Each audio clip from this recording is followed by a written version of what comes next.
Olá, meus queridos. Eu sou o professor Edson Pinto, professor de literatura e faço parte do projeto central do Enem. Hoje é dia de nós analisarmos e interpretarmos duas questões de uma das mais belas almas da literatura brasileira, Cecília Meirelles. A primeira, retirada de uma questão do Enem de 2012, e a segunda questão, uma questão adaptada para nós entendermos um dos principais temas da escritora. E claro, relacionando as duas questões, a matriz de referência do Enem, da competência 5 e as habilidades 16 e 17. Vamos juntos! A questão que nós vamos ver agora foi retirada do Enem de 2012 e traz um tema que nos remete à história do país. A questão foi tirada do livro Romanceiro da Inconfidência, da escritora Cecília Meirelles. É uma narrativa rimada, escrita em versos, fruto da pesquisa de mais de 10 anos, em que a escritora reconstitui um dos episódios mais importantes da história do Brasil. Os séculos XVII e XVIII foram marcados por rebeliões, por revoltas na tentativa de separar a colônia de Portugal da coroa. A revolta de Beckman, a Guerra dos Mascates, no século XVIII a Conjuração Baiana, mas o movimento que tomou maior força e maior importância, sem dúvida nenhuma, foi a Inconfidência Mineira. O movimento era um movimento armado que eclodiria no dia em que a coroa portuguesa se pusesse a cobrar os impostos atrasados, a famosa derrama. Só que a coisa não deu certo, havia um infiltrado no movimento que conta tudo, Joaquim Silvério dos Reis, que conta tudo ao governador, que suspende a cobrança dos impostos e, consequentemente, investe contra os líderes do movimento, que são presos, mandados para a África no degredo. Cláudio Manuel da Costa aparece enforcado na sua cela. Mas o nome mais importante desse movimento, sem dúvida nenhuma, foi o Tiradentes. Vamos ler a questão? Ai palavras, que estranha potência a vossa! Todo o sentido da vida principia à vossa porta. O mel do amor cristaliza, seu perfume em vossa rosa, sois o sonho e sois a audácia, calúnia, fúria, derrota. A liberdade das almas, ai, como letras se elabora. E dos venenos humanos, sois a mais fina retorta, frágil, frágil como o vidro.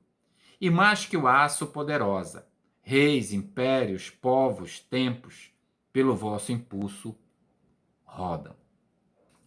Então ela transforma esse episódio, né, num momento poético, mas ao mesmo tempo um momento muito triste. Aqui, o eu lírico, quando ela diz ai palavras, não tem como interlocutor uma pessoa, mas sim dirige-se o tempo todo às palavras, refere-se, né, às palavras, à força que elas têm.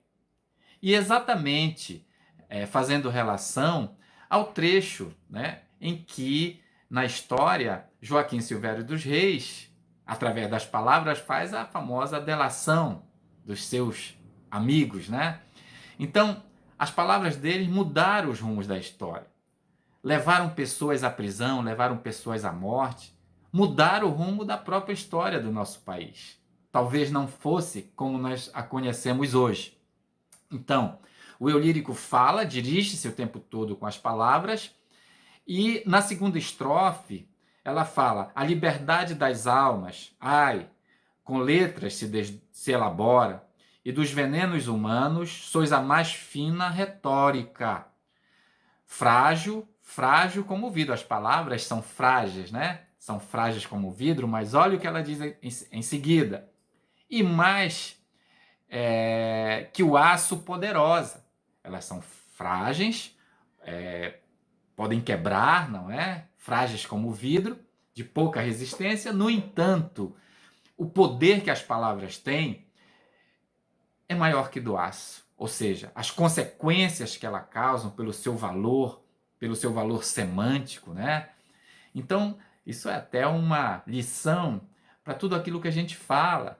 Fala-se muito, às vezes fala sem organizar aquilo que quer e se prejudica. Tem muita gente aí hoje falando e respondendo e depois dizendo que não queria dizer aquilo. Então as palavras têm força e o poema traz exatamente a força da palavra, a força da delação feita por Joaquim Silvério do Reis e que teve consequência na mudança da história e na vida daqueles que participaram do movimento.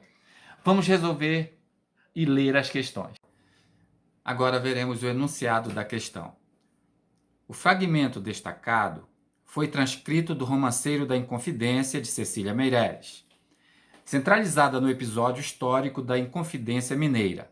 A obra, no entanto, elabora uma reflexão mais ampla sobre a seguinte relação entre o homem e a linguagem.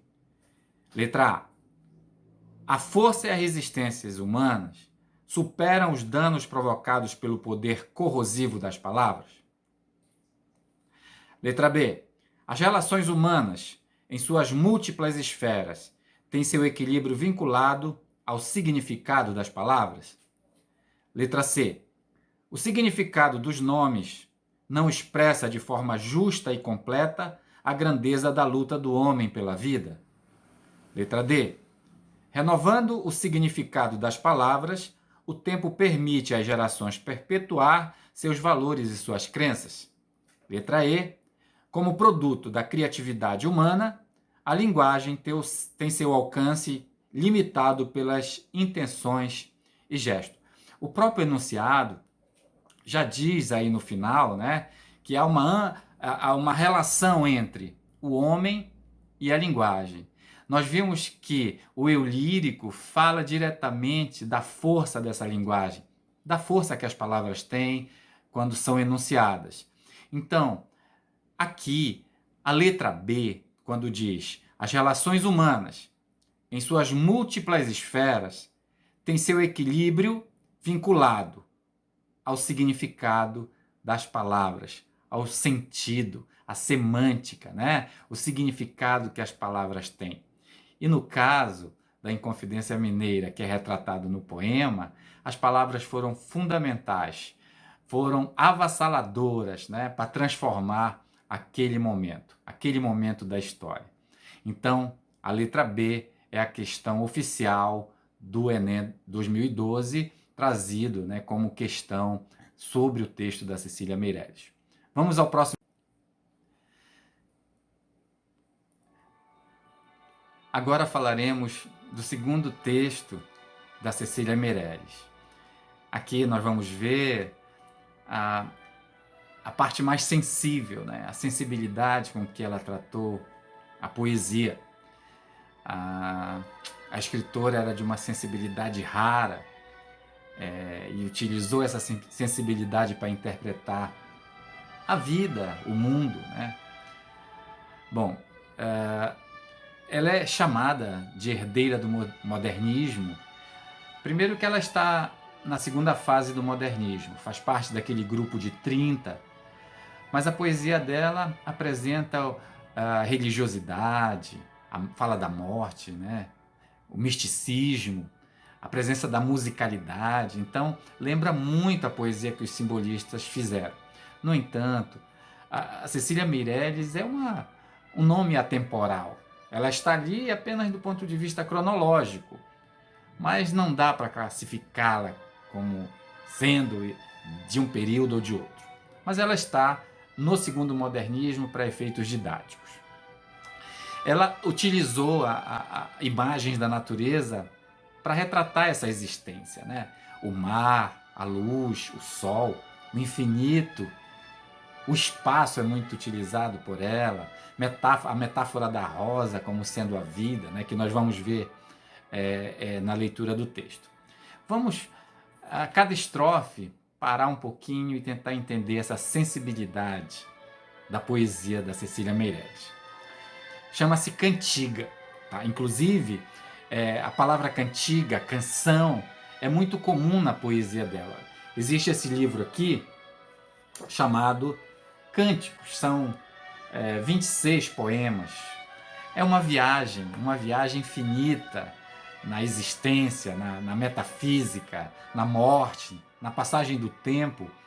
E aqui se descobre não uma escritora, mas a escritora filósofa, né? É uma poesia carregada de filosofia sobre a existência humana, ok? Bom, observem que o nome do poema chama-se Cantiga, como não poderia deixar de acompanhar os cânticos. Os poemas do livro são 26 poemas, todos com o nome de cânticos. Então a cantiga diz o seguinte: Ai, a manhã primorosa do pensamento, minha vida é uma pobre rosa ao vento. Passam arroios de cores sobre a paisagem, mas tu eras a flor das flores, imagem. Vim de ver asas e ramos na luz sonora. Ninguém sabe para onde vamos agora. Os jardins têm vida e morte, noite e dia. Quem conhece a sua sorte, morria. E é nisso que se resume o sofrimento. Cai a flor e deixa o perfume no vento. Bom, quando ela diz, ai, a minha primorosa, a manhã primorosa do pensamento, minha vida é uma pobre rosa ao vento, ela começa utilizando a metáfora da rosa. A vida, né? A vida é uma pobre rosa. A rosa simbolizando a existência. E na estrofe seguinte, passam arroios de cores sobre a paisagem, mas tu eras a flor das flores, imagem.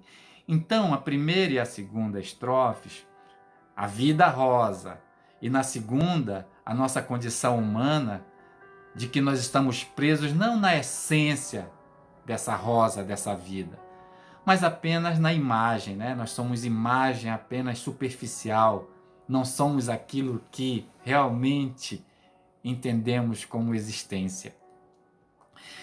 Vim de ver asas e ramos na luz sonora. Olha aqui, luz sonora, né? Típico do simbolismo, essa linguagem sensorial, né? A sinestesia, luz sonora, essa mistura de imagens, né? Muito legal. Ninguém sabe para onde vamos agora. Observe nesse momento que essa vida, essa dor da vida, que é apenas imagem, né? Ela é incerta. Não temos certeza de nada. Ninguém sabe para onde vamos agora. E na estrofe seguinte, os jardins têm vida e morte. Olha a existência. Vida, morte, início e fim. E isso é um ciclo, né, que ela continua dizendo. Noite e dia, simbolizando, né, a noite, a morte, o dia, a vida, né, esse pêndulo, esse círculo da existência, né? Muito bem. Quem conhece a sua sorte, morria. Então veja, essa passagem, a vida, a dor, a vida como imagem, as incertezas, a certeza de que a vida passa, de que tudo é transitório, de que tudo é efêmero, nada é para sempre, nada é absoluto, absoluto é apenas aquilo que é eterno no plano onírico, do sonho, da alma, né?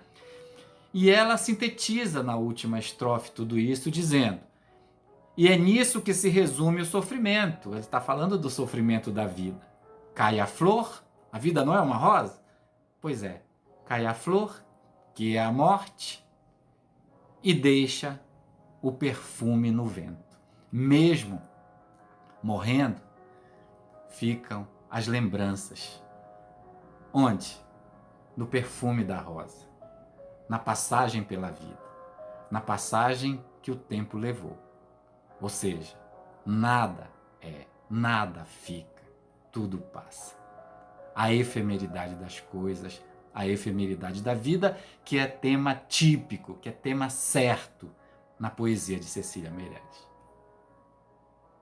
O enunciado da questão. O texto apresenta um dos aspectos fundamentais da poética de Cecília Meirelles, evidenciado nos versos: os jardins têm vida e morte, e noite e dia, que é, letra a sua consciência de que a vida é diferente quando comparada com a natureza. A vida é diferente quando comparada à natureza? Ao contrário, ela utiliza a natureza para representar a existência, num plano além, superior, né, da própria vida. Letra B. A vida comparada metaforicamente com a natureza como forma de aliviar o sofrimento. Aqui não tem alívio de sofrimento, não. É dor, é sofrimento a vida toda. Não tem essa, não. Letra C. A certeza de que ninguém sabe para onde vamos, dado a irregularidade dos ciclos da natureza. A natureza apresenta ciclos, esses ciclos são irregulares? Não, é o dia e a noite numa constância, né? Também não cabe a letra C. Letra D. Utilizar simbolicamente a natureza como sugestão de mudanças que causam solidão e sofrimento durante a alternância dos dias e das noites. Quer dizer, a alternância dos dias e das noites causam sentimentos diferentes, né? Sofrimento num momento, não sofrimento no outro. Não, já vimos que há uma constância, né, de uma vida sofrida. A vida parece que não é muito boa, não. E letra E, a sua consciência da transitoriedade da vida com a passagem do tempo através dos ciclos da natureza. Com certeza, gente, a letra E traz a essência do poema. A vida e a morte, o dia e a noite, né? Então, esse ciclo constante, né? O tempo, a passagem do tempo, os ciclos da natureza vão representando a própria vida. Então, a letra E é a nossa questão, a questão correta.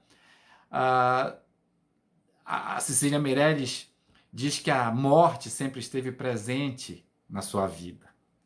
Aí você vai ler sobre ela, vai encontrar a morte do pai 3 meses antes dela nascer, a morte da mãe antes dela completar 3 anos. Eram 4 filhos, né? Só ela sobreviveu. Depois de casada, o marido suicida-se. E tem aí uma gama de mortes na vida. Por isso essa ideia, né, de perder, de perda, de que as coisas estão sempre nos deixando. E talvez seja esse um dos motivos dessa passagem do tempo, dessa transitoriedade da vida na obra da escritora. Um grande abraço, estude, estamos juntos e até a próxima aula.